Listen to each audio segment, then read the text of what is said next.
Bien-aimé dans le Seigneur, je te salue au nom puissant de Jésus-Christ. Je suis Gilles Landry Cadet, assistant de paroisse de l'ANES de Layoun. Et je suis là aujourd'hui dans le cadre de l'émission hebdomadaire 5 minutes avec Jésus-Christ. Ce jour, j'aimerais te demander quel est le péché qui fait que aujourd'hui tu ne viens plus à l'église, ou bien quel est le péché avec lequel tu te bats au point même de manquer aux réunions de l'église locale. Certainement que tu n'as pas eu écho de ce que le fils prodigue a eu à faire dans le livre de Luc à son chapitre 15 à partir du verset 12 jusqu'au verset 24. Je pense que le temps me manquerait de lire toute la parabole, mais je vais essayer de le faire quand même. À partir du verset 11, la Bible dit que il dit encore, c'est notre Seigneur Jésus qui est en train de parler. Un homme avait 2 fils. Le plus jeune dit à son père: mon père, donne-moi la part de bien qui doit me revenir. Et le père leur partagea son bien. Peu de jours après, le plus jeune fils, ayant tout ramassé, partit pour un pays éloigné où il dissipa son bien en vivant dans la débauche. Lorsqu'il eut dépensé, une grande famille survint dans ce pays et il commença à se trouver dans le besoin. Il alla se mettre au service d'un des habitants du pays qui l'envoya dans ses champs garder les pourceaux. Il aurait bien voulu se rassasier des carouges que mangeaient les pourceaux, mais personne ne lui en donnait. Étant rentré en lui-même, il dit: combien de mercenaires chez mon père ont du pain en abondance, et moi ici je meurs de faim. Je me lèverai, j'irai vers mon père, et je lui dirai: mon père, j'ai péché contre le ciel et contre toi. Je ne suis plus digne d'être appelé ton fils. Traite-moi comme l'un de tes mercenaires. Et il se leva et il alla vers son père. Comme il était encore loin, son père le vit et fut ému de compassion. Il courut se jeter à son cou et le baisa.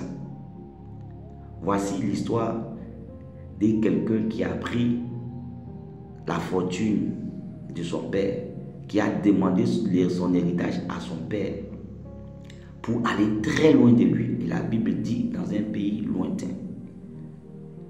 Cette personne, ce jeune, il n'a pas pris sa fortune pour créer une entreprise, non. Ou bien pour faire une bonne œuvre, non. Mais il a pris cette fortune pour la dépenser dans la débauche. Et la Bible dit que lorsqu'il a fini de dépenser la fortune dans la débauche, avec des gens de mauvaise vie bien sûr, la famine est venue dans ce pays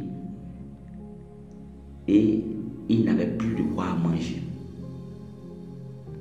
Il ne savait plus quoi faire. Et c'est là, à l'instant T, qu'il a pris conscience de ce que chez son père, il avait tout. De chez son père, il ne manquait pas de pain. Il ne manquait pas de nourriture. La Bible dit, il est rentré au-dedans de lui-même et il a vu qu'il devait se repentir et aller vers son père. Je t'invite à faire de même. À faire de même. À faire de même. À rentrer au-dedans de toi-même. À fouiller cette parole que le Seigneur a mis en toi. Il a mis en nous sa parole. La Bible dit dans le livre de 1 Jean 1, verset 9, que si nous confessons nos péchés, il est juste et fidèle de nous pardonner et de nous purifier de toute iniquité. Notre Père est un Père responsable. Son amour pour nous est inconditionnel.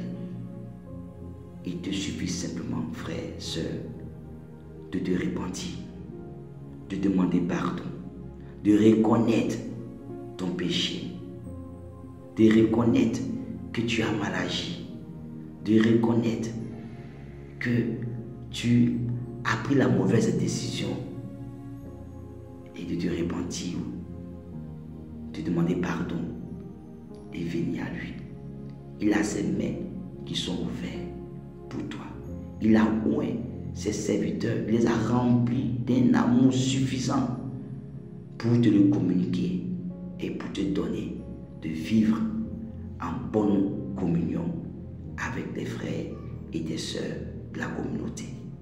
N'abandonne pas ta communauté pour aller te perdre. Répands-toi et reviens dans la maison du Seigneur. Shalom. Que Dieu te bénisse.